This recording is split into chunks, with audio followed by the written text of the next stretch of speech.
Hello friends, कैसे हैं आप सब। आशा करती हूँ आपकी तैयारी बहुत अच्छी चल रही होगी। आज के वीडियो में हम डिस्कस कर लेते हैं एंडोक्राइनोलॉजी का एक ऑर्गन जिसके हम पिट्यूटरी ग्लैंड कहते हैं। Most important organ hormonal gland is pituitary gland. All of you are aware, या कभी ना कभी तो सुना होगा, और अगर जूलॉजी बैकग्राउंड के हैं तो आप इसके बारे में बहुत कुछ जानते होंगे। तो देख लेते हैं। ये मैं अपने नोट्स लेके आई हूँ, और इस नोट्स के थ्रू आपको कैसे राइटिंग में, कैसे एग्जाम में लिखना है एज एन ऑप्शनल, और कैसे as a multiple choice question आपको अटेम्प्ट करना है, ये सारी चीज़ें क्लियर हो जाएंगी। और इससे ज़्यादा नहीं लिखना है, ठीक है। तो ये मैं पहले ही बता दूं, that is more than enough. इससे ज़्यादा आपके पास टाइम भी नहीं रहेगा अगर आप इतना लिख देते हैं जितना मैं अभी बताने वाली हूँ, तो इतना ही इनफ है, ठीक है। तो पिट्यूटरी ग्लैंड सभी सुन रखा होगा। एक तो इस बात के लिए सुन रखा होगा कि भाई ग्रोथ हार्मोन रिलीज करता है, ठीक है। तो देख लेते हैं इसको लिखेंगे कैसे, और आप भी इसी तरह से लिखिएगा। सबसे पहले तो शुरुआत इसी तरह से कर दीजिए अगर आपको लिखना है। मतलब अगर आपको मल्टीपल चॉइस क्वेश्चन के लिए आपने नोट्स बनाने हैं, फ्रेमवर्क बनाना है, जैसे ही बनाना हो, बस यही ऐसे ही करना है, ठीक है। आप अरेंज कर लीजिएगा कितने वर्ड में लिखना है। कभी 100 वर्ड्स में आता है, कभी 150 में आता है, या कभी शॉर्ट नोट लिखने के लिए, तो अकॉर्डिंगली अरेंज कर लीजिएगा, ठीक है। It has 2 parts. Anterior pituitary, जिसे हम एडिनो हाइपोफाइसिस कह देते हैं, पोस्टीरियर पिट्यूटरी, जिसे हम नीरो हाइपोफाइसिस कहते हैं। याद रखिएगा, adeno hypophysis and neuro hypophysis, right. Anterior and posterior part of pituitary develop from ectodermal diverticulum या रथ के पाउचेस। इसको थोड़ा सा याद कर लीजिएगा। एक्टोडर्म से एक डाइवर्टिकुला निकलता है, यानी कुछ सेल के ग्रोथ निकलते हैं बाहर की तरफ लूप बनाते हुए, जिसे हम कह देते हैं रैथ के पाउच। बहुत इंपॉर्टेंट है, कई बार मल्टीपल चॉइस क्वेश्चन में आ जाता है रैथ के पाउच। अगर आप IFS या फॉरेस्ट सर्विस वगैरह की तैयारी कर रहे हैं तो भी बहुत इंपॉर्टेंट है ये सब चीजें जानना, ठीक है। तो रैथ के पाउच इज द डाइवर्टिकुलम, ठीक है। कहाँ से? एक्टोडर्म से। That grows upward from roof of stomodeum. Stomodeum यानी वो जगह जहां से वो जुड़ा होता है, वो पोर्शन, वो जगह, ठीक है। स्टोमोडियम मतलब स्टेम टाइप से कोई चीज, जैसे प्लांट में लीव्स लगी हुई है, तो इसी तरह स्टोमोडियम मतलब एक ऐसा आधार जिससे ये लगा हुआ है, ठीक है। The pouch later cut off from the roof of stomodeum, बाद में वो स्टोमोडियम से अलग हो जाता है। The posterior pituitary and pituitary stalk develop from down growth from the floor of diencephalon। तो ये posterior pituitary है यानी न्यूरोहाइपोफाइसिस, ठीक है। और pituitary stalk मतलब वो एक pituitary stalk अभी आप आगे डायग्राम में देखेंगे, ये नीचे की तरफ होता है डेवलप। और ये कहाँ से होता है? डायनसेफेलॉन से।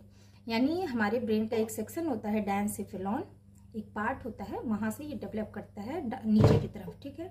तो जो पोस्टीरियर पिट्यूटरी या न्यूरोहाइपोफाइसिस है, that is develop from the diencephalon towards down growth, ठीक है। यही डाउन ग्रोथ हो जाता है, ये नीचे की तरफ डेवलप कर ग्रोथ शुरू हो जाती है, और यही आगे चल के न्यूरोहाइपोफाइसिस बनता है।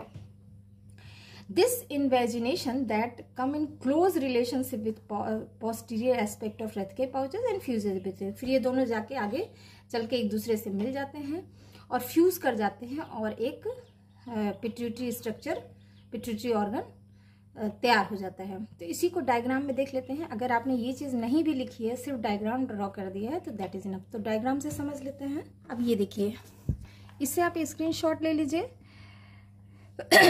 इसी तरह से ड्रॉ करिएगा। तो जो मैं पेन से यूज करती हूँ, जिस पेन से लिखती हूँ, उसी पेन से डायग्राम बना देती हूँ, और ये बहुत ही आसान है, इससे ज़्यादा आसान कुछ नहीं हो सकता, ठीक है। तो आप कभी भी जियोलॉजी को एज अ इस तरह मत लेके चलिए कि it's very technical, it's very complicated thing, ठीक है। इससे ज़्यादा आसान कुछ नहीं हो सकता, क्योंकि इसमें कहीं से भी कोई, जैसे ह्यूमैनिटीज़ के सब्जेक्ट में हमें बहुत सारी चीज़ें, उसके इंटरप्रिटेशंस लिखने होते हैं, उसके रिलेटेड बातें लिखनी होती हैं, सोशल एस्पेक्ट्स को समझाना होता है। यहाँ पे जो सबसे सुंदर चीज़ होती है साइंस के सब्जेक्ट्स में, कि जो है एज इट इज़ है, तो एज इट इज़ हम लिख लेते हैं क्या है, ठीक है। तो ये इसको समझना भी आसान हो जाता है। इसमें एक सटीक चीज़ आती है, आपने लिखा तो लिखा, आपको आता है तो आता है, नहीं आता तो नहीं आता, ठीक है। तो ये देखिए, अगर मान लीजिए ये एक पोर्शन है ब्रेन का, ठीक है। अगर यहाँ से डाउन ग्रोथ हो रही है डायनसेफेलॉन से, तो down growth from the floor of diencephalon and upward growth यही जाके आगे चल के रथ के पाउच बनाता है स्टोमोडियम से, ठीक है। ठीक है। तो कुछ इस तरह से आप भी ड्रॉ कर लीजिएगा। अब अगर देखिए ये फिर इसका ग्रोथ होता है और ये जाके इस तरह से कुछ स्ट्रक्चर में आ जाता है। तो मैंने इसको ब्लू कलर से किया है, इसे ब्लैक कर दिया है और इसके साथ ही ये चीज़ मैंने ब्लैक में ड्रॉ कर दी है। तो आप किसी भी अलग कलर से कर सकते हैं, इससे दोनों डिफरेंट समझ में आए और अलग अलग एम्ब्रियो अलग अलग इसका जो बेसिक स्ट्रक्चर है यानी एम्ब्रियो किस तरह से डेवलप हो रहा है, यानी उसके सेल्स अलग अलग जगह से आए हैं तो पता चले। ठीक है, तो अभी देखिए this is a mammillary body, this is stalk जहां से वो अटैच्ड है। अच्छा, pars tuberalis and pars distalis, तो दूर वाला portion that is a pars distalis and pars tuberalis आगे का। ठीक है, तो आपको समझ आ रहा होगा। अगेन ये स्ट्रक्चर बनाता है जिसमें रैथ के सिस्ट इसको कहते हैं। रैथ के सिस्ट इज पार्स इंटरमीजिया, तो pars tuberalis and pars distalis is attached by pars intermedia. ठीक है, और ये स्ट्रक्चर बन जाएगा पार्स नर्वोसा। तो स्टार्क से क्या अटैच होता है? Pars nervosa, pars tuberalis, pars distalis, और ये रैथ के पाउच जो आगे चल के ये रैथ के सिस्ट बना लेता है। ठीक है, एक छोटा सा दानेदार स्ट्रक्चर बनाता है जिसे हम कह देते हैं रैथ के सिस्ट।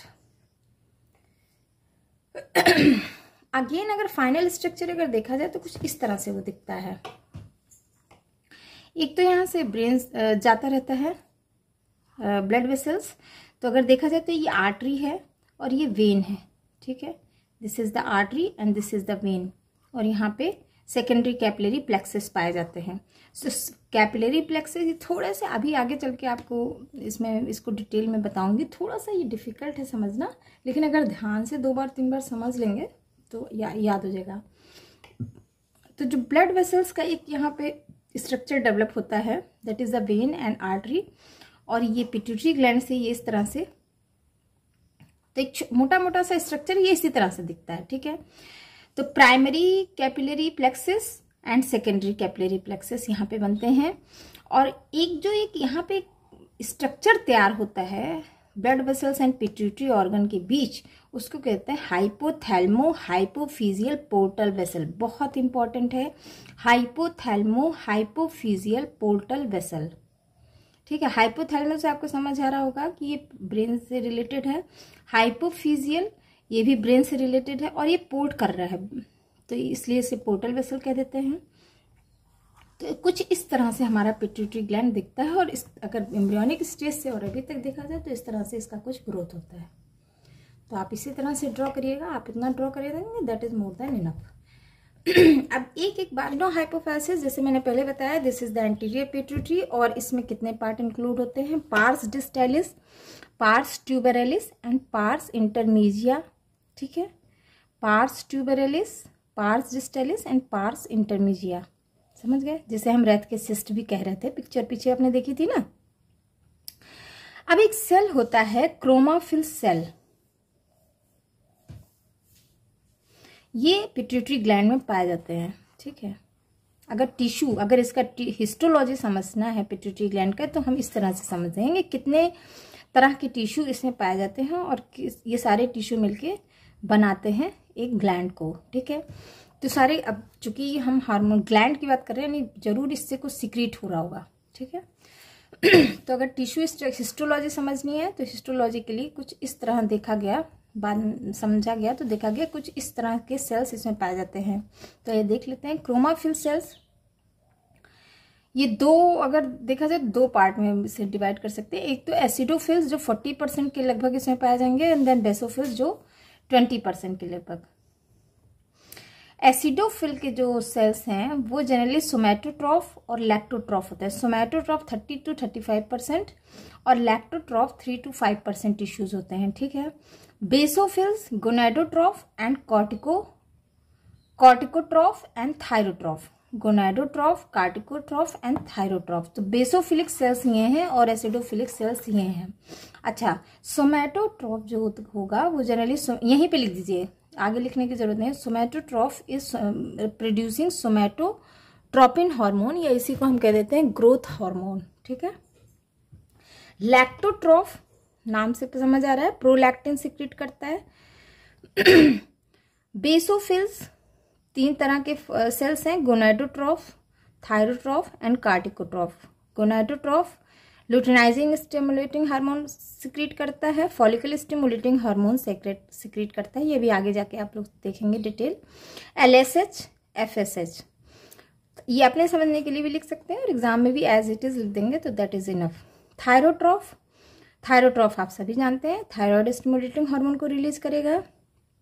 कॉर्टिकोट्रॉफ ये ACTH एडिनोकॉर्टिकोट्रोपिक हार्मोन को रिलीज करेगा। ठीक है, तो ये तो इसकी हिस्टोलॉजी हो गई, तो इसी तरह से आप लिख लीजिएगा। अब एक एक चीज को समझ लेते हैं। सोमैटोट्रोफिन या ग्रोथ हार्मोन अगर इसकी पूरी बात की जाए बायोकेमिस्ट्री और उसकी, तो ये किस तरह से फंक्शन करता है। सबसे पहले तो ये 191 अमाइनो एसिड से मिलकर बना होता है ये ग्रोथ हार्मोन सोमैटोट्रोपिन।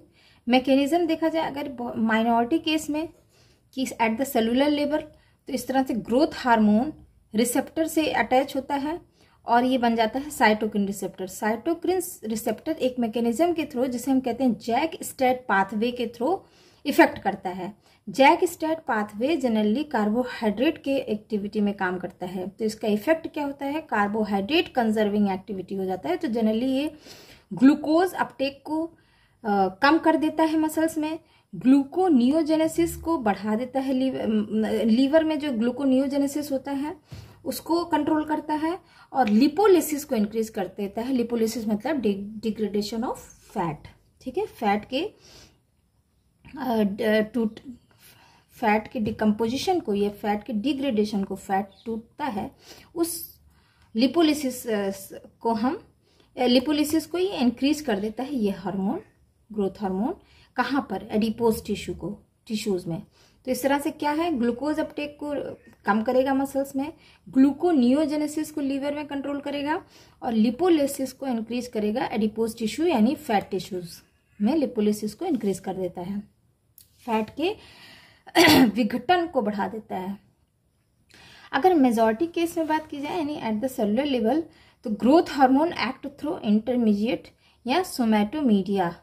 ठीक है, इसका जो ये इस सिस्टम से काम करता है RTK, तो इसी तरह आप लिख लीजिएगा RTK यानी रिसेप्टर, ये इससे मिलके बना हुआ है RTK, और ये लॉन्ग टर्म इफेक्ट दिखाता है कहाँ पर, प्रोटीन एनाबोलिज्म में।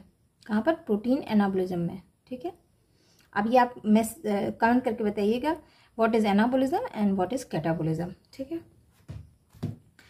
अब अगर एक छोटा सा यहाँ पे अपने याद करने के लिए लिख सकते हैं आप, पिट्यूटरी डायबिटीज क्या है। Pituitary diabetes caused by growth hormone, actions of growth hormone appeared normally, action of growth hormone oppose normal effect of insulin in target tissues जैसे muscle, liver, adipose, hence term as anti-insulin effect या diabetogenetic effect of growth hormone। Pituitary diabetes क्या है, actually growth hormone से ही होता है। Growth action of growth hormone oppose normal effect of insulin in target tissues. अब insulin का क्या काम है, शुगर को डिग्रेड करता है, ठीक है, तोड़ता है, ब्रेक करता है। तो जो मसल्स, लीवर, एडिपोज टिश्यूज में ये इसको रुकता है, इसको अपोज करता है, तो इससे एक डायबिटिक इफेक्ट पैदा हो जाता है जिसे हम कह देते हैं एंटी इंसुलिन इफेक्ट या diabetogenic effect of growth hormone. ठीक है, तो कई बार पूछ लेता है व्हाट इज पिट्यूटरी डायबिटीज, तो आप इस तरह से। अगर फिजियोलॉजिकल फंक्शंस की बात की जाए, ग्रोथ हार्मोन की कैसे बॉडी में इफेक्ट कर रहा है, तो प्राइमरी फंक्शन है generalised growth, increase in cell size and cell number. तो अगर ग्रोथ हार्मोन प्रॉपर रिलीज हो रहा है तो ये इससे पता चल रहा है कि वो क्या करेगा, बॉडी का ग्रोथ अच्छा करेगा, इसका सेल साइज इंक्रीज करेगा, ठीक है, सेल नंबर को इंक्रीज करेगा। यानी मेटाबॉलिज्म पे अगर बात किया जाए तो कार्बोहाइड्रेट को क्या करता है, ग्लूकोज अपटेक इन पेरिफेरल टिश्यूज को डिक्रीज कर देता है, और जिससे क्या होगा कि ब्लड में ग्लूकोज लेवल बढ़ जाएगा। क्या होगा, ब्लड में ग्लूकोज लेवल बढ़ जाएगा। भाई टिश्यूज नहीं, टिश्यूज कहाँ से लेते हैं ग्लूकोज को, ब्लड से। तो ब्लड में से अगर नहीं लेंगे तो क्या हो जाएगा, ब्लड में ग्लूकोज बढ़ जाएगा। फैट की बात की जाए तो फैट अभी पीछे आपने देखा कि लिपोलिसिस को इंक्रीज कर देता है, यानी फ्री फैटी एसिड प्लाज्मा में बढ़ जाएगा। इसका रिजल्ट क्या आएगा, कीटोन बॉडीज बढ़ जाएंगे प्लाज्मा में। तो इसको हम कह देते हैं कीटोजेनिक इफेक्ट करता है, यानी ग्रोथ हार्मोन क्या करता है, कीटोजेनिक इफेक्ट पैदा करता है। अगर प्रोटीन की बात करें, प्रोटीन सिंथेसिस को बढ़ाएगा। Uptake of amino acid in blood बढ़ा देगा। अमाइनो एसिड ब्लड, भाई ये ब्लड से ले रहे हैं, यानी कि ब्लड में अमाइनो एसिड डिक्रीज हो जाएगा, और इस तरह से ये लेके अमाइनो एसिड क्या कर देगा, बोन्स और मसल्स को फॉर्म करेगा, यानी बोन्स एंड मसल्स फॉर्मेशन में ये हेल्प करता है ग्रोथ हार्मोन। ठीक है, टिश्यूज लेवल पे देख लेते हैं। तो मसल्स अमाइनो एसिड अपटेक बढ़ा देता है, प्रोटीन सिंथेसिस बढ़ा देगा, तो बॉडी मास बढ़ जाएगा।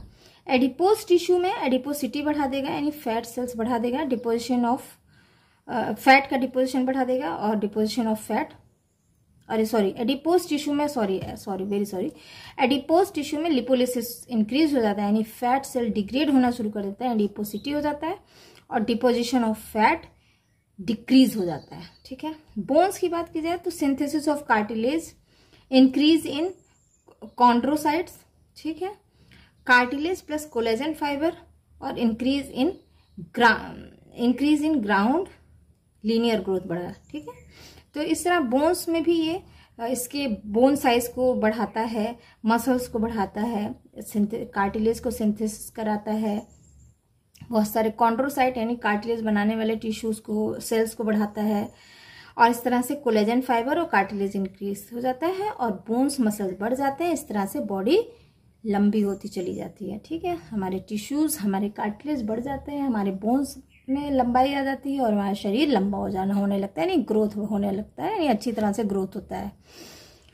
ठीक है, तो कुल मिला के देखा जाए तो increase in organ size and organ functioning. ठीक है, तो ये पॉइंट जरूर लिखिएगा कि ग्रोथ हार्मोन का ओवरऑल इफेक्ट क्या आता है, ऑर्गन का साइज बढ़ जाता है, और ऑर्गन फंक्शन बहुत अच्छे से करता है। ठीक है, अब अगर एनामली हो जाती है, उसमें कुछ डिफिकल्टी हो जाती है, तो ज़्यादा रिलीज हो गया तो कम रिलीज हो गया, तो एक ऑप्टिमम या मॉडरेट लेवल पे रिलीज होना इंपॉर्टेंट है बॉडी के टिश्यूज को प्रॉपर फंक्शन करने के लिए और ग्रोथ करने के लिए। ठीक है, तो एनामली में दो एस्पेक्ट हो सकते हैं, तो उसकी डेफिशिएंसी होगी या तो एक्सेस होगी। अगर डेफिशिएंसी होगी तो एक मुश्किल आती है या एक नॉर्मल एबनॉर्मलिटी आती है, उसको कहते हैं डॉर्फिज्म। डॉर्फिज्म में 3 चीज़ें होती हैं। एक कॉन्ड्रोप्लेसिया जो बहुत कॉमन है। ठीक है, ये ऐसे लिख लीजिएगा आप भी। एक आता है लेरॉन डॉर्फिज्म। इसमें क्या होता है, receptor of growth hormone gets abnormal in function due to mutation हो जाता है, और उसका इफेक्ट ये होता है कि जो ग्रोथ हार्मोन के रिसेप्टर्स होते हैं वो बहुत एबनॉर्मल तरीके से फंक्शन करने लगते हैं, और एक डॉर्फिज्म बीमारी हो जाती है जिसे हम कहते हैं लेरॉन डॉर्फिज्म। लेरॉन एक साइंटिस्ट थे। लेरॉन डेफिशिएंसी, इसी को कहते हैं पिग्मी, अफ्रीकन पिग्मी बॉडी, जैसे इसको बौने होने आप लोग कहते हैं ना, डॉर्फिज्म हो जाता है। डेफिशिएंसी इन IGF-3 एक फैक्टर है जिसे हम कह देते हैं इनहिबिटरी ग्रोथ फैक्टर। तो ये इनहिबिटरी ग्रोथ फैक्टर 1 की डिफिशियंसी हो जाती है, और हमारा बॉडी का ग्रोथ ठीक तरह से नहीं होता, और एक पिग्मी साइज का बन के रह जाता है, यानी बहुत छोटा स्मॉल साइज बन जाता है, जैसे हम लोग कई बार बौने वोने कह देते हैं ना, जो अब तो सर्कस नहीं होता, पहले सर्कसों में दिख जाता था अक्सर। तो अफ्रीकन पिग्मी, तो इसको कह देते हैं लेरॉन डिफिशियंसी। कुल मिला के मतलब बॉडी का हाइट जो ऑप्टिमम लेवल पे पहुंचना चाहिए उतना नहीं पहुंचता। अब अगर एक्सेस में रिलीज हो जाए तो इसका उल्टा हो जाता है। एडोलेसेंट के पहले अगर एक्सेस में रिलीज हो जाए तो गाइगेंटिज्म हो जाता है, बहुत ज़्यादा। कोई दिखते होंगे आप, कोई एक्सेप्शनली टॉल हो जाता है। ठीक है, अगर एडोलेसेंट के बाद हो रहा है तो दो चीज़ हो सकती है, या तो एक्रोमेगैली होगी, इसमें स्कल और जॉ बड़े बड़े हो जाते हैं। तो आप ये देख लीजिएगा, गूगल करके दिखते कैसे हैं ऐसे लोग इस तरह के एनामली के साथ। एक काइफोसिस हो जाता है, बेंडिंग ऑफ वर्टिब्रल कॉलम, मतलब वर्टिब्रल कॉलम थोड़े से इतने लंबे हो जाते हैं कि मुड़ जाते हैं, यानी झुक जाते हैं, यानी शरीर थोड़ा सा झुक जाता है। ठीक है, तो झुके से चलते हैं। कई बार आप देखते होंगे कुछ लोग ऐसे पीछे ऐसे हिप करके और झुके हुए से चलते हैं।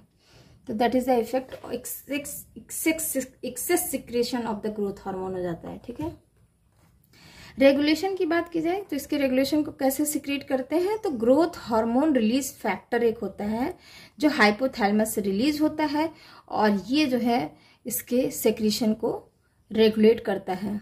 तो यही लिखिएगा GHRF of hypothalamus regulate secretion of growth hormone. यानी कुल मिला के आप देख रहे हैं ग्रोथ हार्मोन को भी कंट्रोल करने के लिए कि कितना ये निकलेगा कितना नहीं, ये कितना रिलीज होगा कितना नहीं, इसके लिए भी एक फैक्टर काम करता है जिसे हम रिलीज फैक्टर करते हैं, कहते हैं ये ब्रेन से निकलता है। ठीक है, तो mostly release factor secreted from the brain. ठीक है, अब दूसरा हार्मोन जो इससे रिलीज होता है उसको कहते हैं प्रोलैक्टिन या लैक्टोट्रॉफ इसको कह देते हैं, या ल्यूटियोट्रॉफ इसको कहते हैं, या मेमोट्रॉफिन या MTH कह देते हैं। तो ये सारे नाम एक ही हैं। ठीक है, मेमोरी ग्लैंड के लिए इंपॉर्टेंट है। सिंपल प्रोटीन हार्मोन होता है, ये प्रोलैक्टिन रिलीज फैक्टर इनहेंस हो जाता है इससे, और सप्रेस्ड किससे होता है, prolactin release inhibitory factor PRLIF of hypothalamus. ठीक है, तो इस तरह से ये रेगुलेट होता है और इसको हम कह देते हैं हार्मोन ऑफ मैटरनिटी भी कहते हैं, क्योंकि ये विमेंस में बहुत इंपॉर्टेंट है। इसका फंक्शन क्या है, growth of breast during pregnancy and secretion of memory gland after child birth. तो आफ्टर चाइल्ड बर्थ जो भी ब्रेस्ट फीड कराते हैं वो ये इसी हार्मोन से वो बताता है कि भाई ऐसा। नेक्स्ट हार्मोन है फॉलिकल स्टिमुलेटिंग हार्मोन, जिसे आप फिलोट्रॉफ कहते हैं या गैमेटोजेनिक फैक्टर कहते हैं या ल्यूटिनाइजिंग हार्मोन कहते हैं। तो एक ही साथ इसको लिख लीजिएगा इसी तरह से। ये ग्लाइकोप्रोटीन, अगर केमिकल कंपोजिशन देखा जाए तो दिस इज द ग्लाइकोप्रोटीन। ठीक है, ये 2 सब यूनिट से बने होते हैं। अगर देखा जाए कि इसका बायोकेमिकल स्ट्रक्चर, तो it has 2 subunit, 2 alpha and beta, right.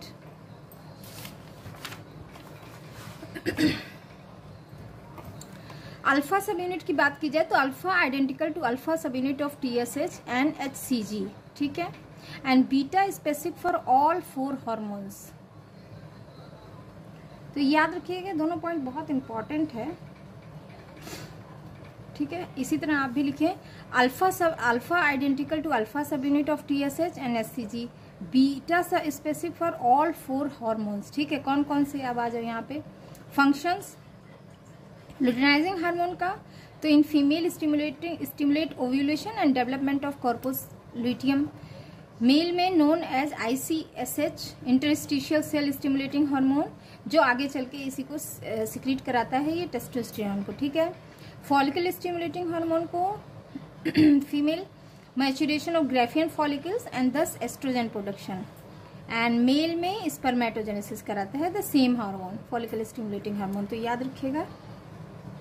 ठीक है, सीधी सी बात, लुटिनाइजिंग हार्मोन टेस्टोस्टेरोन बनाता है, फॉलिकल स्टिमुलेटिंग हार्मोन एस्ट्रोजन बनाता है, और ये आगे चल के और मेल में स्पर्मेटोजेनेसिस को रेगुलेट करते हैं। ठीक है, both LH and FSH stimulate growth and activities of gonad.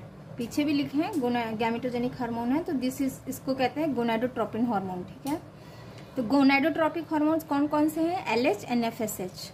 Since the secretion of these hormones begins only 2 to 3 years before puberty, 12 to 14 years, all of you know what is puberty and comment section में लिखिएगा। Initiated by genetic biological clock located in hypothalamus, right. Further secretion of FSH in women is also regulated by clock of menstrual cycle. ठीक है, the hypothalamic release factor पहले ही बताया मैंने कि एक release factor होता है, that is also responsible for the secretion of, मतलब ये स्टिमुलेट करता है for the production of hormone. ठीक है, तो रिलीज फैक्टर चाहिए, तो हर हार्मोन के पीछे एक रिलीज फैक्टर होगा which prompt the secretion of gonadotropin. तो इसको कहते हैं FSH, RF एंड LHRF। ठीक है, यानी follicle stimulating hormone release factor and luteinizing hormone release factor are released and reach the adenohypophysis in accordance with these 2 clocks. So whenever puberty reaches, these hormones begin to secrete and functions accordingly. ठीक है,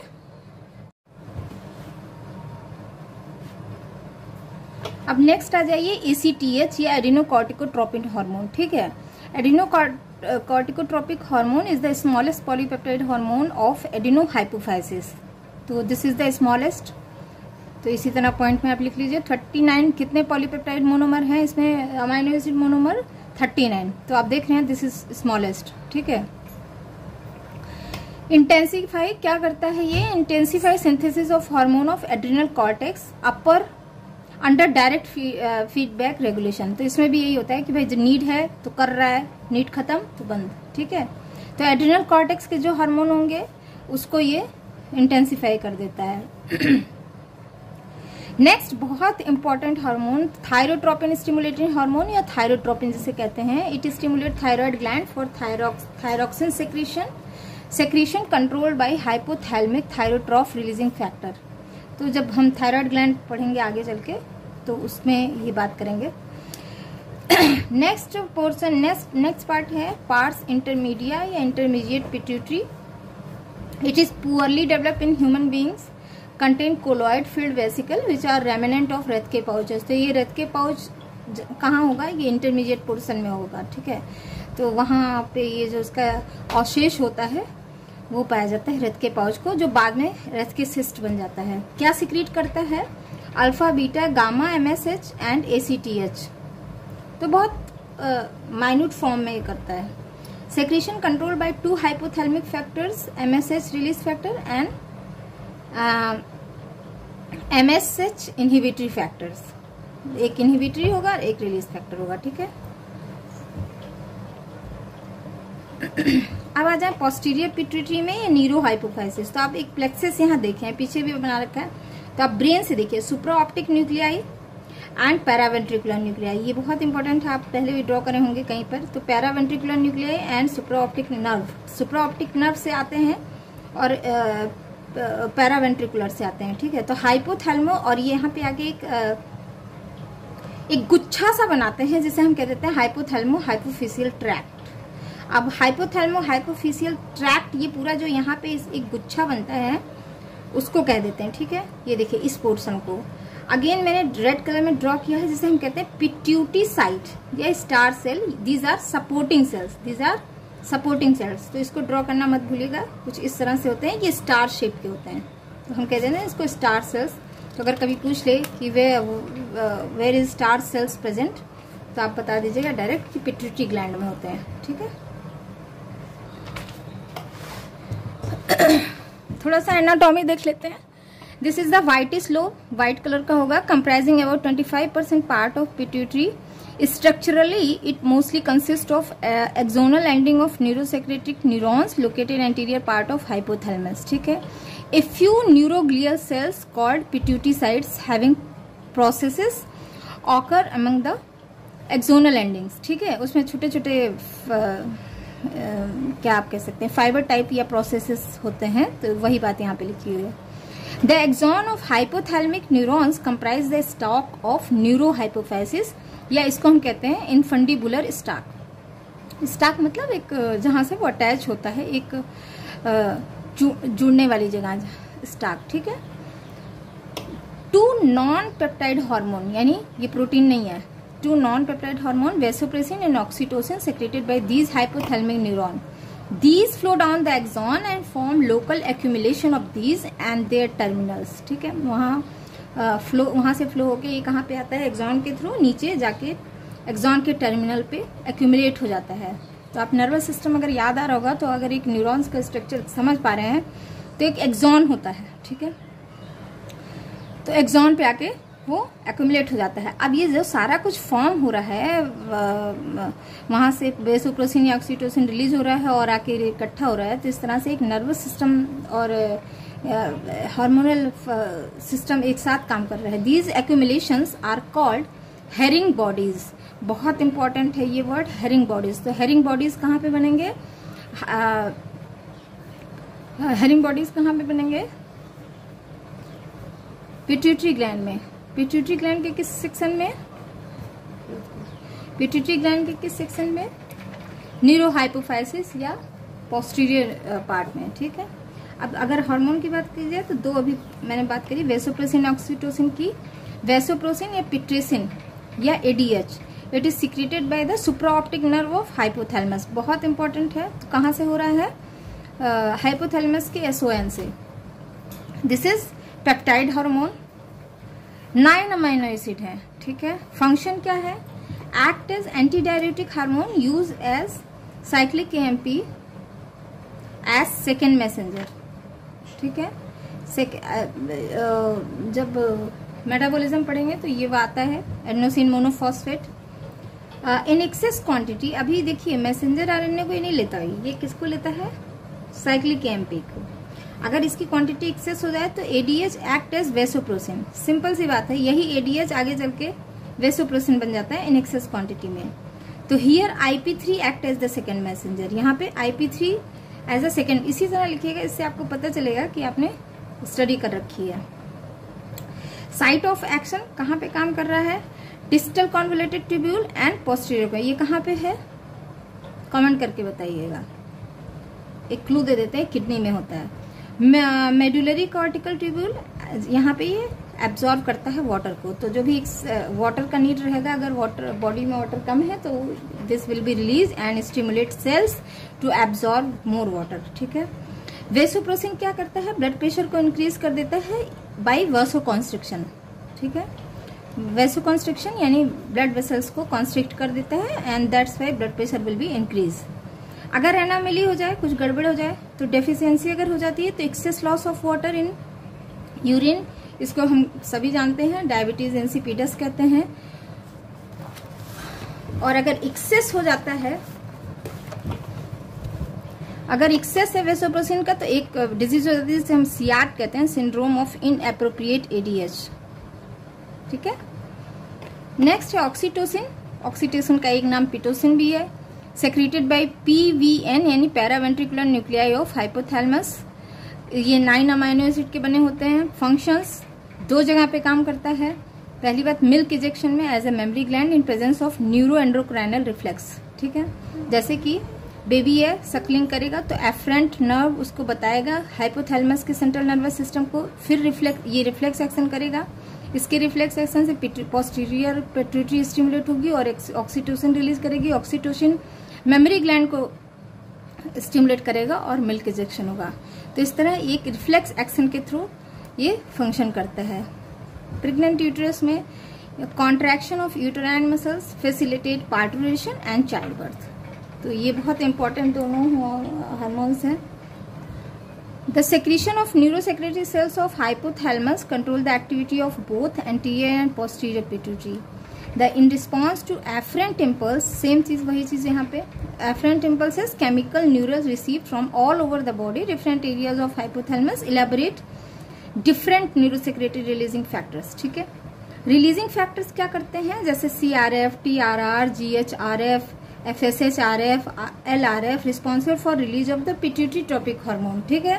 ACTH, TSH, STH या growth hormone या FSH, ये सब जो है release factor है इसके लिए, ठीक है। इस हार्मोन के लिए ये सारे ऊपर रिलीज फैक्टर हैं। अब ये न्यूरो सेक्रेटरी रिलीज फैक्टर क्या करता है? ट्रेवल करता है और ब्रेन तक पहुंचता है।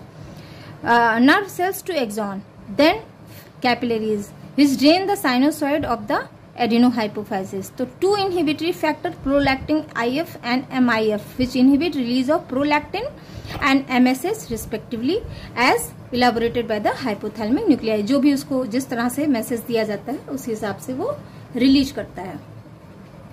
The center of control of adenohypophyseal function is to be found in the hypothalamus and feedback relationship between the peripheral hormonal level and adenohypophyseal secretions are for the most part transhypothalamic. Control over the pituitary function is exerted through the secretion of the hypothalamic hormone or releasing factor which may be called hypophysiotrophic substance or hormone. समझ रहे हैं? पहले एक brain से release factor निकलेगा, it stimulate करेगा कि वहां से नर्वस सिस्टम्स को इंक्रीज करेगा और ट्रांस हाइपोथैलेमिक कंट्रोल डेवलप करेगा, ठीक है। तो ये पिट्यूटरी फंक्शन को कंट्रोल करेगा, भाई कहाँ पे क्या सिक्रीट करना है। और फिर ये जो सिक्रीशन ऑफ हाइपोथैलेमिक हार्मोन है ये क्या करेगा, रिलीज करेगा फैक्टर को, RF रिलीज करेगा, और RF डायरेक्टली किसे करेगा, उस रिस्पॉन्सिबल हार्मोन को रिलीज करेगा, ठीक है, पुश करेगा, ये स्टिमुलेट करेगा। That is all for the today's class. Thanks for listening, bye bye.